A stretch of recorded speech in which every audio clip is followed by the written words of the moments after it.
You know, I was thinking about homing pigeons the other day. It's the original, completely reliable GPS. It is. I mean, they navigate thousands of miles with something we can't even perceive. It's one of nature's greatest mysteries. Absolutely. And that's exactly what this deep dive is all about. We're focusing on The magnetoreception, magnetoreception, right? the sense that lets animals perceive Earth's magnetic field. And specifically, a huge breakthrough that just confirmed a really old theory pointing right to the pigeon's inner ear. So that's the big question, right? How does that invisible magnetic field get translated into a message the brain can actually use? Where is the antenna? For years, that was the debate. But researchers recently found it, a dedicated neural pathway. A direct connection. Yes, they mapped brain activity and saw that magnetic stimulation directly activates a specific spot in the brainstem, the caudal vestibular nuclei. Which is tied to balance and rotation. Exactly. So the input, the signal, had to be coming from the vestibular system, the inner ear. What's so fascinating to me is that this isn't a new idea at all. We have to go way back. Way, way back, 1882, actually. Wow. A French naturalist, Camille Vigier, he first proposed that magnetic sensing could happen in the inner ear through electromagnetic induction. Okay, let's unpack that. Electromagnetic induction. It sounds pretty technical. It does, but it's a principle you use every day. Think about, say, wireless charging for your phone. Oh, right. You're just converting a magnetic pulse into a tiny electrical signal. Vigier's idea was mostly forgotten because, well, scientists just didn't think the electric fields would be strong enough for a bird to detect. But they were missing a key piece of the puzzle. They were. The pigeon's own movement. You see them doing that constant head bobbing and scanning, right? All the time.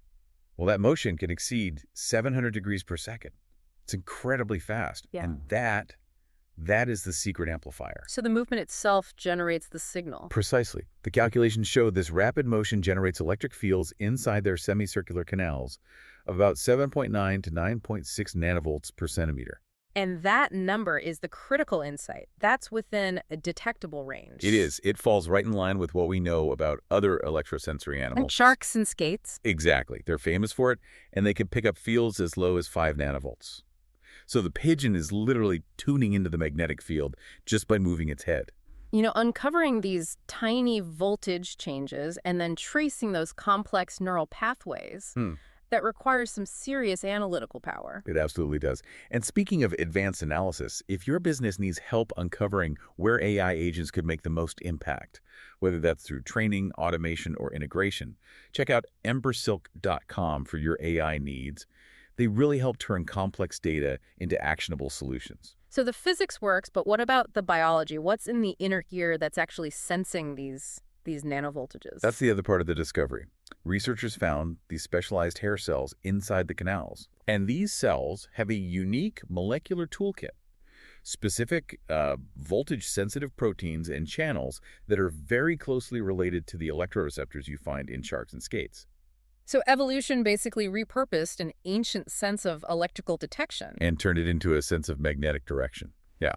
It's an incredibly elegant solution. Especially because of where it is. I mean, the semicircular canals already handle balance and movement. That's the genius of it.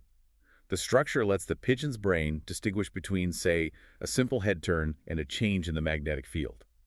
It needs both to have a working compass, a dark compass, since it's totally independent of light. But wait, what about the other big theory, the one about light-dependent proteins in the retina, the cryptochromes? Does this new finding disprove that? Not at all. In fact, it suggests birds probably have multiple redundant navigation systems. Do they have a backup? Or even two systems working together. Now think of it like having a reliable internal gyroscope, that's the inner ear, and also a primary GPS that might depend on, whether it's sunny out. It just ensures they always know which way is north. So wrapping this up, we've finally connected a forgotten theory from the 19th century with a concrete biological mechanism. We have this dark compass that explains one of nature's greatest feats. It's a huge step forward. And it raises such an inspiring question for the future. Which is? Well, this molecular machinery is ancient. It's shared across huge evolutionary distances. You find versions of it in skates, bats, even in humans. So, What other unrecognized electrical or magnetic senses might we, or other species, still possess? Senses we just haven't figured out how to measure yet. Exactly. There is so much more left to discover about the universe of sensation. That is a phenomenal thought. The universe is clearly so much richer than we can perceive. If you enjoyed this deep dive, please subscribe to the show. Hey, leave us a 5-star review if you can. It really does help get the word out. Thanks for tuning in.